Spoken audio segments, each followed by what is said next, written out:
Halo, perkenalkan nama saya Rinudinda Kurniawan dari Program Studi Peternakan Angkatan 2023 kelas B PSDK Kediri.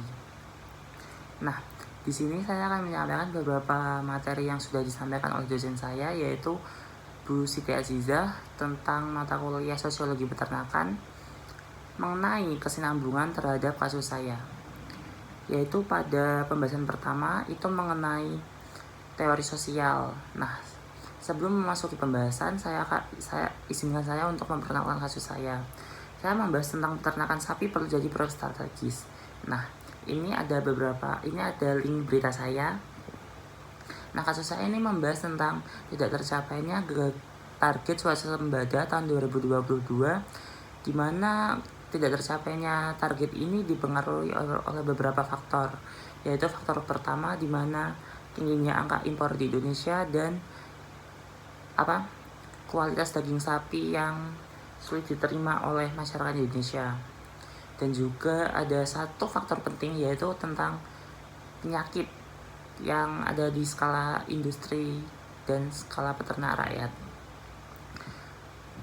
Untuk angka impor sendiri di Indonesia pada tahun 2022 itu tidak tercapai karena sangat tinggi, itu berkisar sekitar 60%, sehingga pemerintah melakukan program pada tahun 2026 untuk angka impor di Indonesia itu ditekan hingga mencapai angka 10%. Nah, untuk yang kedua itu mengenai kualitas daging sapi. Nah, kualitas daging sapi di Indonesia sendiri itu untuk sekarang ini tergolong masih kalah jika bersaing dengan kualitas daging sapi impor, terutama untuk Australia yang memiliki daging sapi yang sangat bagus karena beberapa faktor, yaitu suhu, lingkungan pakan, dan manajemen perkandangan. Sehingga di Indonesia kita harus improve atau memperbaiki sistem perkandangan dan juga pakan yang diberikan untuk kita bisa bersaing dengan produk daging sapi di luar negeri. Untuk yang ketiga itu mengenai penyakit. Nah, penyakit untuk skala rakyat sendiri itu ada penyakit PMK yang sedang marak-maraknya. Nah, kita sebagai praktisi, kita tuh bisa memberikan edukasi mengenai peternak untuk gejala-gejala penyakit yang ada dan juga cara penanggulangannya. Untuk pemerintah sendiri itu bisa melakukan vaksin kepada peternak dan juga mendatangkan praktisi. Nah, setelah beberapa faktor tersebut, selanjutnya saya akan memasuki pembahasan pertama, yaitu mengenai teori sosial yang berkesinambungan terhadap kasus saya. Dalam kasus saya itu saya mengangkat dua teori sosial, yaitu teori sosial milik Emil Durkheim, yaitu tentang teori fakta sosial, dan yang kedua teori sosial yang dikembangkan oleh Joseph Burkett mengenai interaksi simbolik. Dalam teori sosial pertama milik Emil Durkheim tentang fakta sosial, di sini teori sosialnya membahas mengenai hal-hal yang berada di dalam luar individu dapat membatasi individu sendiri dengan memberi adanya suatu penekanan dalam suatu aspek dalam masyarakat. Nah, teori fakta sosial ini diperuntukkan oleh pemerintah, yang dimana pemerintah itu memiliki peran penting dalam penekanan dalam masyarakat untuk mentargetkan suatu program yang ada dalam masyarakat. Nah, perhatian pemerintah sendiri itu juga ikut andil dalam teori ini, di mana pemerintah dapat menggunakan sudut pandang yang general dalam mengontrol masyarakat. Kemudian pada teori interaksi simbolik oleh Joseph Burkett, bahwasanya konsep yang telah diberikan pada diri individu akan mendorong seseorang untuk berperilaku dalam sebuah program. Nah, di sini pemerintah sudah menentukan program untuk swasembada tahun 2026, maka dari itu pemerintah harus melakukan penekanan. Jadi teori sosial interaksi simbolik dan fakta sosial ini menurut saya berkesinambungan, yaitu dimana program dalam interaksi simbolik ini harus melalui penekanan oleh pemerintah dalam teori fakta sosial. Nah, dengan adanya penekanan angka impor di Indonesia adalah bukti nyata tercapainya target swasembada tahun 2026 yang akan diselenggarakan oleh pemerintah. Nah, jadi untuk teori interaksi simbolik sendiri ini dapat dilakukan oleh kita para aktivis, para peternak, dan juga seluruh yang berkaitan dengan hal ini, karena teori ini membahas tentang seseorang yang berikut serta dalam suatu program. Oke, selanjutnya adalah pembahasan kedua, yaitu mengenai interaksi sosial. Nah, dalam pembahasan kedua ini saya membuat bagan dengan pentahelix, di mana dalam kasus saya yaitu tidak tercapainya swasembada tahun 2022 ini terdapat 5 pelaku, yaitu yang pertama ada pemerintah, akademisi, pelaku usaha, masyarakat, dan juga media. Nah, yang interaksi pertama itu antara pemerintah pusat dengan direktur pembibitan, kepala dinas pertanian, dan juga direktur PT Berdikari. Nah, dalam interaksi ini terdapat interaksi yaitu accommodation asosiatif, di mana interaksi ini adalah menyatukan satu sama lain yang dapat berdampak positif dengan memerhatikan sifat adjektif atau sifat yang memperhatikan keadaan guna mendapatkan solusi yang stabil. Nah, di mana di sini pemerintah melakukan peninjauan yang sangat penting, yaitu mengapa swasembada tahun 2022 ini tidak tercapai. Kemudian pemerintah juga melakukan program psikomandan guna memaksimalkan kualitas dan kuantitas daging sapi lokal. Interaksi yang kedua yaitu antara PT Perbibitan dan Produksi Ternak, Kepala Dinas Pertanian dan Kehutanan dengan media, yaitu tim Kompas tersendiri. Nah, dalam interaksi kedua ini terdapat interaksi disosiatif, yaitu interaksi yang dapat memisahkan dengan terjadinya konflik.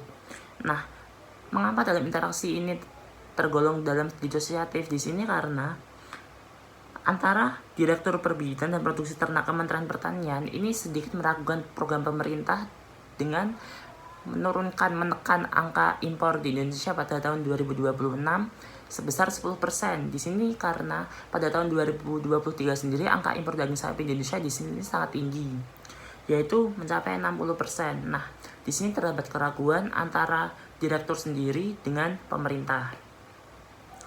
Kemudian ada interaksi yang ketiga, yaitu antara direktur PT Berdikari dengan tim media atau tim wartawan Kompas. Nah, di mana interaksi yang tergolong yaitu adalah accommodation asosiatif, yaitu di mana interaksi yang dapat menggabungkan dengan berdampak positif, yang bersifat adjektif dengan memperhatikan keadaan yang dapat menghasilkan sesuatu yang stabil.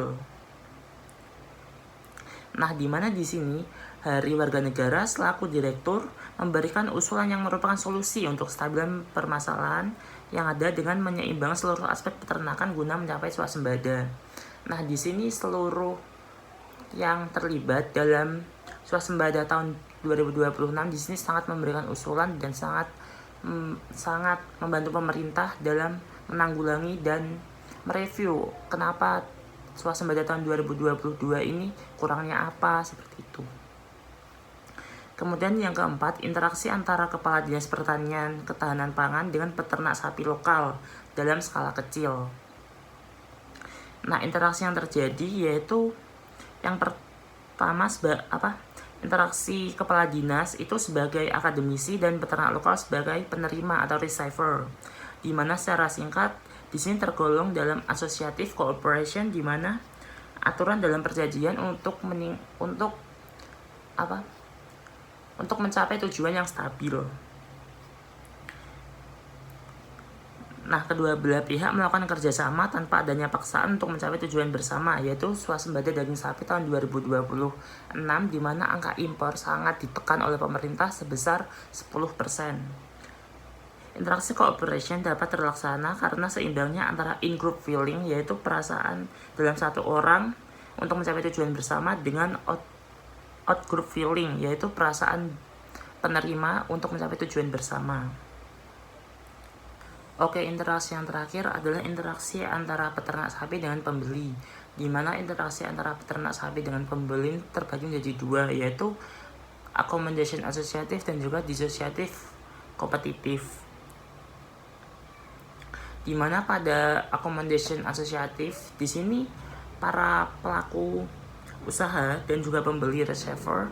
Di sini pelaku usaha menerima saran dari pembeli di mana dapat meningkatkan kualitas serta kuantitas untuk menunjang pada hari kurban, di mana masyarakat Indonesia di sini mayoritas memiliki agama Islam atau Muslim, yang dimana banyak sekali orang yang ingin merayakan hari raya kurban.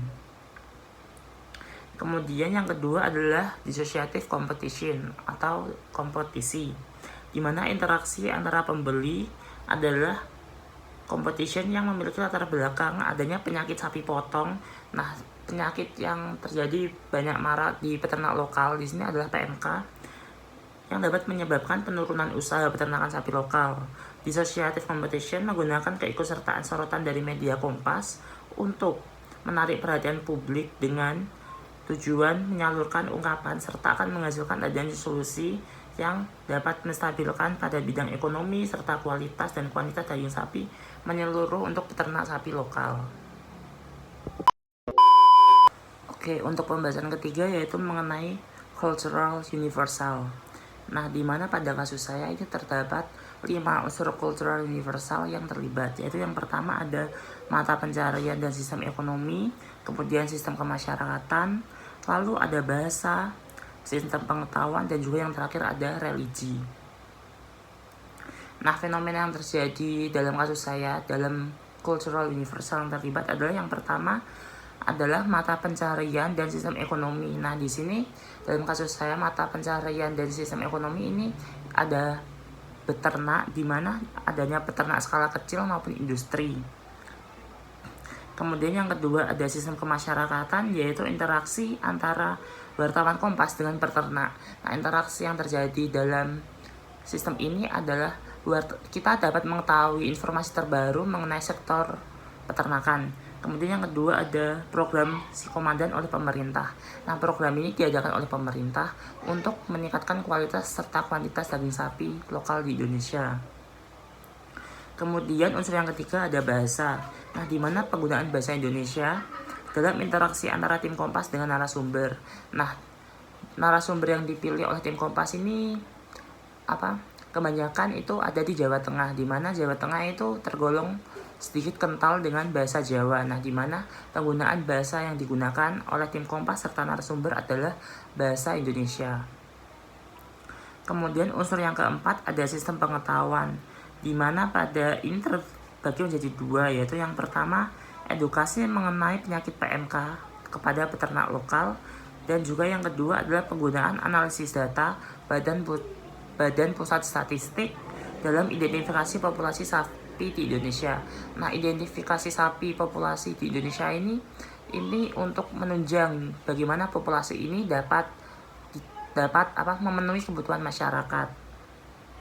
Kemudian yang terakhir ada religi. Nah, di mana unsur ini adalah Hari Raya Idul Adha dengan meningkatkan permintaan atau demand sapi. Kemudian solusi yang dapat terjadi melalui unsur-unsur cultural universal, yaitu yang pertama ada sistem ekonomi, di mana di sini peternak terlebih peternak dalam skala kecil, ada peternak lokal itu ada masalah dalam modal. Nah, di sini kita dapat melibatkan pemerintah dalam bekerjasama bank untuk meminjamkan modal kepada peternak. Kemudian yang kedua ada sistem kemasyarakatan. Nah, di sini sistem kemasyarakatan itu adalah gagalnya target swasembada tahun 2022. Di sini karena tingginya angka impor, pemerintah dapat menurunkan angka impor itu dengan memperbaiki kualitas serta kuantitas daging sapi di Indonesia. Kemudian akan adanya Sikomandan ini merupakan inovasi terbaru oleh pemerintah yang sangat baik dalam dunia peternakan. Kemudian ada sistem pengetahuan. Sistem pengetahuan sendiri ini dapat dilakukan oleh pemerintah dengan adanya edukasi atau penyuluhan oleh akademisi kepada peternak-peternak lokal, di mana kita dapat mengetahui gejala PMK itu bagaimana, kemudian memberikan vaksin dan lain sebagainya. Kemudian ada religi. Nah, seperti yang saya jelaskan tadi bahwa Religi di sini adalah Hari Raya Idul Adha, di mana di sini merupakan celah yang bisa kita lakukan untuk meningkatkan atau membuktikan bahwa sapi lokal ini tidak kalah dengan sapi impor, mau dari segi daging, kualitas. Oke, untuk pembahasan yang terakhir adalah mengenai tentang stratifikasi sosial atau strata sosial. Nah, apa sih strata sosial itu? Nah, strata sosial itu merupakan pemeringkatan yang ada di dalam masyarakat. Nah, untuk yang pertama adalah posisi strata sosial dalam kasus saya, di mana dalam kasus saya yaitu tidak tercapainya swasembada daging sapi tahun 2022 dengan tingginya angka impor. Di sini ada 3 pemeringkatan, yaitu yang pertama adalah pemerintah, peternak skala rakyat, dan juga tim wartawan Kompas. Dimana dalam pemerintah sendiri ini tergolong dalam tingkat 1, peternak skala rakyat adalah tingkat 2, dan tim wartawan Kompas adalah tingkat 3. Nah, kemudian ada social mobility. Nah, social mobility dalam kasus saya ini terdapat atau dapat terjadi apabila target swasembada tahun 2026 ini tercapai, maka social mobility pemeringkatan dari peternak skala rakyat dan juga tim wartawan dengan pembeli ini akan naik dalam tingkat 1, di mana kenaikan ini disebabkan oleh penggolongan faktor kehormatan dalam strata sosial. Nah, jadi kan seumpama target swasembada daging sapi 2026 ini terjadi, nah peternak skala rakyat ini akan dapat penghormatan dari pemerintah dengan keberhasilan untuk meningkatkan kualitas serta kuantitas sapi lokal. Kemudian yang ketiga ada status atau role pihak yang berinteraksi. Nah, di sini ada yang pertama pemerintah sebagai assigned status atau status yang diberikan oleh kelompok sosial. Nah, di sini pemerintah memiliki peran sebagai analisis dalam tidak tercapainya suatu target dalam program kerja yang telah disepakati, serta memiliki peran dalam penanggung jawab sebuah masalah. Kemudian yang kedua ada peternak, yaitu memiliki role achieve status, di mana status ini diperoleh dari usaha yang disengaja.